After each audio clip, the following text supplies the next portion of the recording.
ተቀድሰናል ወይስ ገና ወደፊት ነው የምንቀደሰው? አንደኛ ተሰሎንቄ ምዕራፍ 4 ቁጥር 3 እና አንደኛ ቆሮንቶስ ምዕራፍ 6 ቁጥር 11 ምን አይነት ሀሳቦችን ነው ለእኛ ማስተላለፍ የፈለጉት? ምንስ ማለት ነው? እነዚህ ሁለት ክፍሎች ይጋጫሉን የሚለውን ሀሳብ በዚህ ቪዲዮ የምንመለከት ይሆናል። አንደኛ ቆሮንቶስ ምዕራፍ 6 ቁጥር 11 እንደዚህ ይነበባል። ከእናንተም አንዳንዶች እንደነዚህ ነበራችሁ፣ ነገር ግን በጌታ በኢየሱስ ክርስቶስ ስም በአምላካችን መንፈስ ታጥባችኋል፣ ተቀድሳችኋል፣ ጸድቃችኋል ይላል። አንደኛ ቆሮንቶስ ምዕራፍ 6 ቁጥር 11። አንደኛ ተሰሎንቄ ምዕራፍ 4 ቁጥር 3 ደግሞ እንደዚህ ይላል፣ ይህም የእግዚአብሔር ፈቃድ እርሱም መቀደሳችሁ ነውና ይላል። እነዚህን ሁለት ክፍሎች ስንመለከታቸው አንደኛ ቆሮንቶስ ተቀድሳችኋል ይለናል። አንደኛ ተሰሎንቄ ደግሞ ትቀደሱ ዘንድ ፈለጉ፣ የእግዚአብሔር ፈቃድ እሱ መቀደሳችሁ ነው እያለ እንድንቀደስ ሪኮመንድ ያደርገናል። ከእግዚአብሔር ከአባታችን ከጌታም ከኢየሱስ ክርስቶስ ጸጋና ሰላም ከሁላችሁ ጋር ይሁን። ተቀድሰናል ወይስ ደግሞ እንቀደሳለን በሚለው ሀሳብ በዚህ ቪዲዮ እንማማራለን ማለት ነው። ይሄ እንግዲህ የኦፌር የዩቲዩብ ቻናል ነው። በዚህ ኦፌር የዩቲዩብ ቻናል ላይ የተለያዩ ትምህርታዊ ኮንተንቶችን ወደ እናንተ የምናቀርብ ይሆናል። ለዚህ ቻናል አዲስ ከሆናችሁ ሰብስክራይብ በማድረግ እንደዚሁም ይህ ቪዲዮ ደግሞ ይህ አገልግሎት ለብዙ ሰዎች እንዲደርስ ላይክ፣ ሀሳብ አስተያየታችሁን ኮመንት ላይ እንድታስቀምጡልን በጌታ ፍቅር እንጠይቃችኋለን። ወደ ዝርዝር ሀሳብ እንመለስ። እንግዲህ በቪዲዮ መግቢያ ላይ እንደሰማችሁት ሁለት የመጽሐፍ ቅዱስ ክፍሎች አንስቼ አንብቤላችሁ ነበር። አንደኛ ቆሮንቶስን ላይ እና እንደዚሁም ደግሞ አንደኛ ተሰሎንቄ ላይ ያሉት ሀሳቦች። ከዛ በፊት ግን ስለመቀደስ አንዳንድ ሀሳቦችን እናንሳ። መቀደስ ራሱ በራሱ ምን ማለት ነው? እንግዲህ መቀደስን ስናነሳ መቀደስ ማለት የቃሉ ትርጉም ከቃሉ ትርጉም ስንነሳ መቀደስ ማለት ለአንድ ለሆነ ዓላማ መለየት ማለት ነው። ወይም ደግሞ እንደዚሁ በአንድ ቃል ስንቋቸው መለየት ማለት ነው። የሆነ ዓላማ ይዘን ስንለይ መጽሐፍ ቅዱሳችንን ስንመለከት በተለይ ብሉይ ኪዳን ላይ ስንመለከት እንግዲህ መሬት ሲቀደስ፣ እንደዚሁም ሰዎች የተለያዩ ነገሮች ሲቀደሱ፣ ልብስ ሲቀደስ እንመለከታለን እና መጽሐፍ ቅዱስ ላይ በተለያየ ስፍራ እንመለከታለን ይሄ መቀደስ የሚለውን ሀሳብ። ይህንም እንግዲህ አንስተን አዲስ ኪዳን ላይም ስንመጣ ለደህንነታችን መቀደስ የሚለው ሀሳብ በጣም መሰረታዊ ነገር ነው። መቀደስ እንግዲህ ሰው ካልተቀደሰ፣ ሰው ቅዱስ ካልሆነ ያ ቅዱስ የሆነው እግዚአብሔር ፊት መቅረብ አይችልም። ይህን ነገር በደንብ ልብ ማለት ይኖርብናል፣ በደንብ ማጤን ይኖርብናል። መጽሐፍ ቅዱስ ላይ አሁን ባነበብናቸው ሁለት ክፍሎች ላይ አንደኛው ቦታ ላይ ተቀድሳችኋል ሲለን፣ አንደኛው ቦታ ላይ ደግሞ ትቀደሱ ዘንድ ፈለጉ ይላል። እነዚህ ነገሮች ከደህንነት አንጻር እንዴት ነው የሚታዩት? እንግዲህ ደህንነት ላይ ስንመጣ ደህንነት የሚለው ሀሳብ ደህንነት የሚለው የክርስቲያን አስተምሮ በውስጡ ሶስት ነገሮችን የያዘ ነው። የመጀመሪያው መጽደቅ የሚለው ነገር ነው። መጽደቅ የሚለውን ነገር መጀመሪያ ላይ በውስጡ ይዛል ደህንነት ስንል። ሁለተኛው ደግሞ መቀደስ የሚለውን ነገር ይዛል። ሶስተኛው ደግሞ መክበር የሚለውን ነገር ወይም ደግሞ በእንግሊዝኛው ስንመለከት ጀስቲፊኬሽን፣ ሳንቲፊኬሽን እና ግሎሪፊኬሽን አለ። እነዚህ ሶስት ነገሮች ደህንነት የሚለው ትምህርት ላይ እነዚህ ሶስቱ ነገሮች በዋናነት ይኖራሉ ማለት ነው። ጀስቲፊኬሽንም አለ፣ ሳንቲፊኬሽንም አለ፣ ከዛ ደግሞ ግሎሪፊኬሽንም አለ። መጽደቅ አለ፣ መቀደስ አለ፣ ከዛ ደግሞ ክብር የምንለው ወይም ደግሞ መክበር አለ። እነዚህ እንግዲህ በሰዓት እየከፋፈልን ወይም ደግሞ እያንዳንዱን ነገሮች ዲቴይል የማናቃቸው ከሆነ መምታታት ይፈጠራል ማለት ነው። ከዛም መካከል መጀመሪያ ክፍሉን ወደዚህ ቪዲዮ ስንገባ ያነበብኩት እነዚህ ሁለት ክፍሎች ለይተን የማናቃቸው ከሆነ በደህንነት አስተምሯችን ላይ መምታታት ይፈጠራል ማለት ነው። ብዙ ሰዎች እንደዚህ ሲሉ ይጠይቃሉ። እኛ ፕሮቴስታንቶች ቅዱሳን እያለን ስንጠራራ፣ እንደዚሁም እናንተ እኮ ቅዱሳን ናቸው ጌታ ኢየሱስን በማመን ተቀድሳችኋል እያለን ስናወራ ደግሞ አንደኛ ተሰሎንቄ ምዕራፍ 4 ላይ ያለውን እንደዚሁም ደግሞ አንደኛ ጴጥሮስ ላይ ያለውን ሀሳብ በማንሳት ቅዱሳን አይደለንም፣ ገና ቅድስናን በስራችን ነው የምናመጣው የሚል ሀሳብ ይነሳል።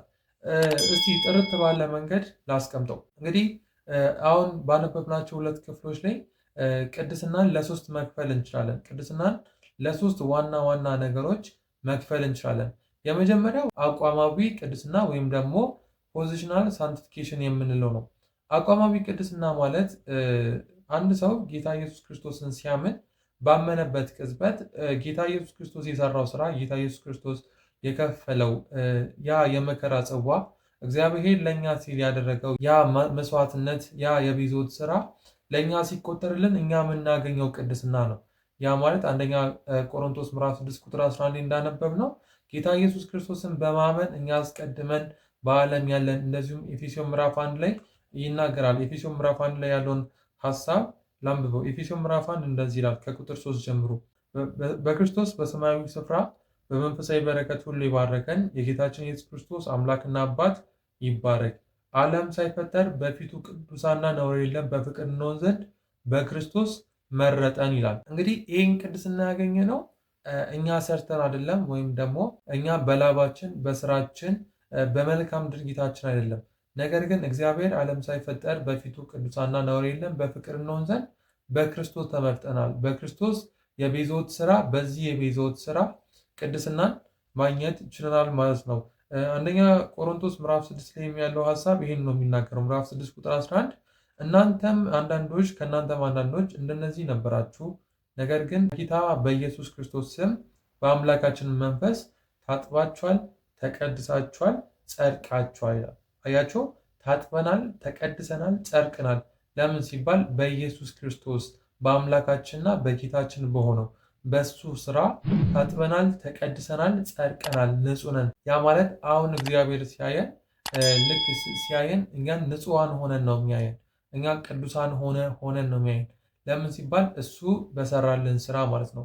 ዕብራውያን ምዕራፍ 10 ላይ ያለውን ሀሳብ አያይዘን መመልከት እንችላለን። ዕብራውያን ምዕራፍ 10 ቁጥር 14 ላይ ያለው ሀሳብ እንደዚህ ይላል፣ አንድ ጊዜ በማቅረብ የሚቀደሱትን የዘላለም ፍጹማን አድርጓቸዋልና። ክፍሉን ሙሉን ገብታችሁ መመልከት ትችላላችሁ።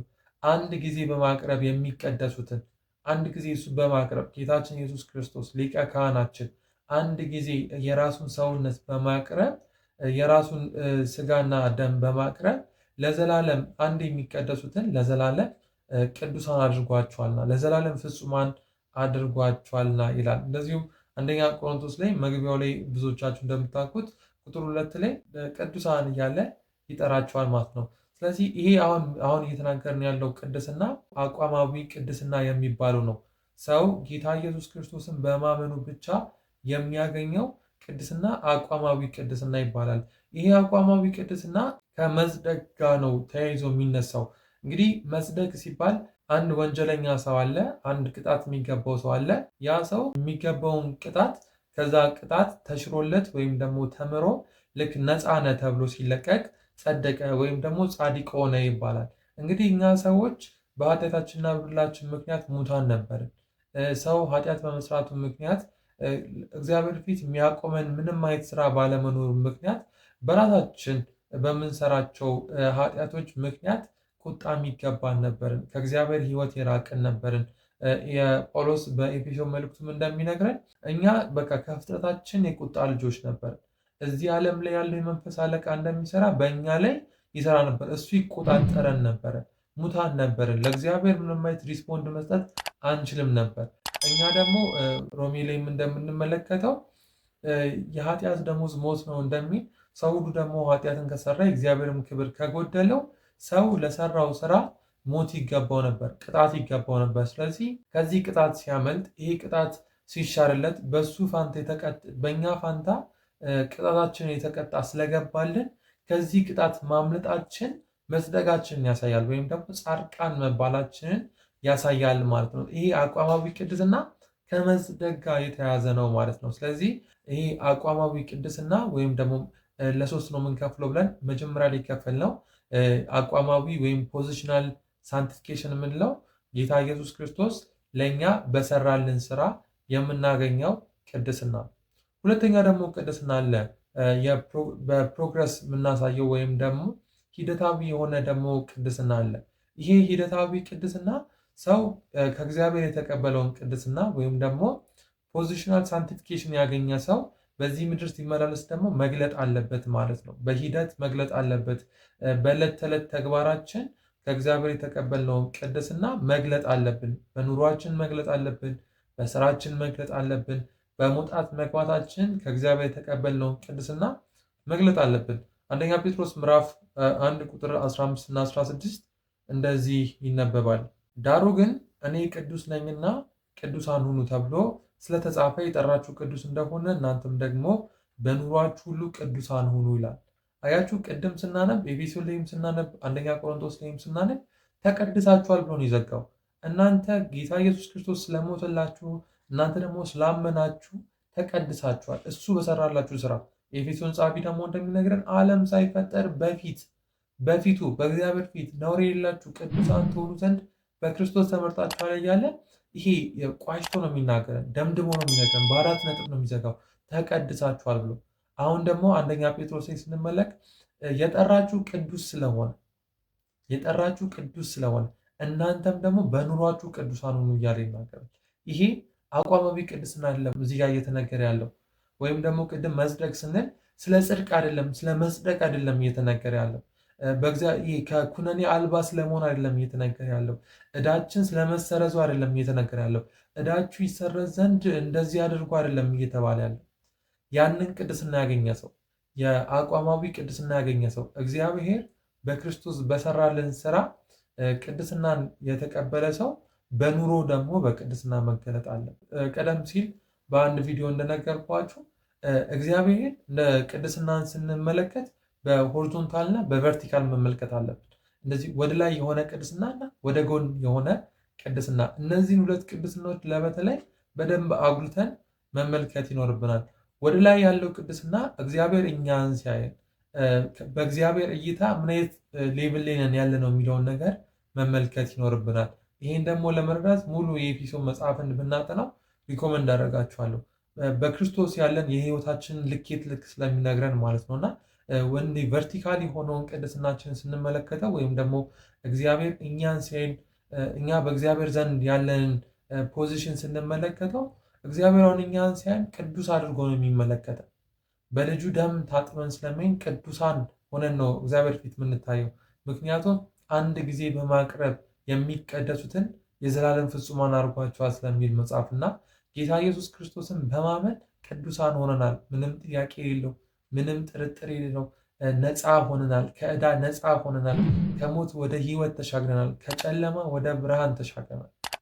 ነገር ግን አሁን በብርሃን የተሻገረ ሰው፣ በብርሃን ያለ ሰው ደግሞ የብርሃኑ ፍሬ መታየት አለ። እንግዲህ ሂደታዊ ቅድስና የምንለው ደግሞ ይሄ ነው። ሂደታዊ ቅድስናን ከአቋማዊ ቅድስና የምናስቀድመው ከሆነ የደህንነት ትምህርታችን ይፋለሳል ማለት ነው። ልክ አይሆንም። በጸጋ ሳይሆን በስራ ልንጸድቅ ነው ማለት ነው። ነገር ግን እግዚአብሔር በጸጋው ያዳነው ሰው ያ በጸጋ የዳነበት የጽድቁ ፍሬ መታየት አለበት። የዳነበት የድነቱ ፍሬ መታየት አለበት። ቀደም ሲል በፊልጵስዩስ 2:12 ላይ ክፍል ላይ እንደተመለከት ነው መዳናችሁን ፈጽሙ የሚለው ክፍል ላይ ወርክ አውት ዩር ሳሊቬሽን እንደሚለው ሁሉ ድነታችሁን ግለጡት እንደሚለው ሁሉ ሂደታዊም ቅድስና ስንመለከት እግዚአብሔር ለሰው ልጆች ያደረገው የቤዞት ስራ አለ። በሱ ደግሞ አምነን የዳንን ሰዎች እኛ ቅዱሳን የሆንን እኛ በእግዚአብሔር ዘንድ ስንታይ ቅዱሳን የሆንን እኛ የእግዚአብሔር ልጆች የሆንን እኛ በኑሯችን ደግሞ የእግዚአብሔር ልጅን ደግሞ መግለጥ አለብን። የመንፈስ ፍሬ ደግሞ በህይወታችን መታየት አለበት። ይሄ ሂደታዊ ቅድስና ምለው ነው። አንደኛ ተሰሎንቄ ምዕራፍ 4 ቁጥር 3 ላይም ስንመለከት እግዚአብሔር ፈቃድ እሱ መቀደሳችሁ ይላል።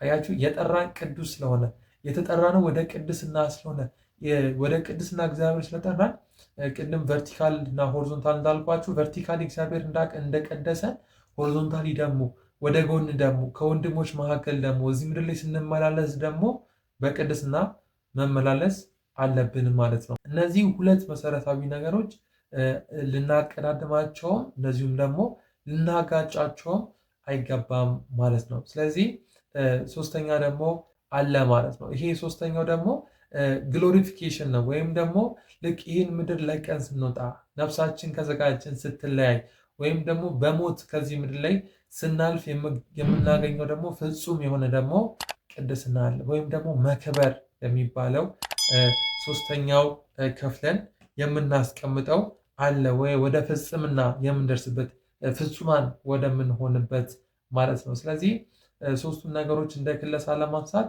አቋማዊ ቅድስና፣ ሂደታዊ ቅድስና እና መጨረሻ ላይ ፍጽምና አለ። አቋማዊ ቅድስና እግዚአብሔር በክርስቶስ ያደረገልን ስራ የኛ እጅ የሌለበት ነው። ሂደታዊ ቅድስና ደግሞ እግዚአብሔር በክርስቶስ ያዳናቸው ሰዎች ወደ ፍቅሩ ልጅ መንግስት ያፈለሳቸው ሰዎች በኑሯቸው እግዚአብሔር የሚገልጡበት፣ በእርምጃቸው፣ በአካሄዳቸው፣ በዕለት ተዕለት ተግባራቸው እግዚአብሔርን የሚገልጡበት የእግዚአብሔር ልጅ መሆናቸውን በስራ የሚያሳዩበት እንደሆነ ተመልክተናል። ሶስተኛው ደግሞ ልክ ይህን ምድር ለቀን ስንወጣ ወደ ፍጽምና የምንደርስበት ኃጢአት ወደማያውቀው ሀገር ስንደርስ ወደዚህ የዛን ጊዜ ይሄ ነፍሳችን ከስጋችን ተለይታ ነፍሳችን ወደ አምላኳ ስትሄድ ያኔ ፍጹም የሆነ ደግሞ ቅድስና እናገኛለን ማለት ነው። እነዚህ ሶስት ነገሮች በጭራሽ ልናምታታቸው አይገባም ማለት ነው። የእግዚአብሔር ጸጋ ከሁላችሁ ጋር ይሁን። በዚህ ቪዲዮ ያላችሁን የትኛውም ጥያቄ ካለ ኮመንት ሴክሽን ላይ አስቀምጡልኝ። ጸጋ ይብዛላችሁ።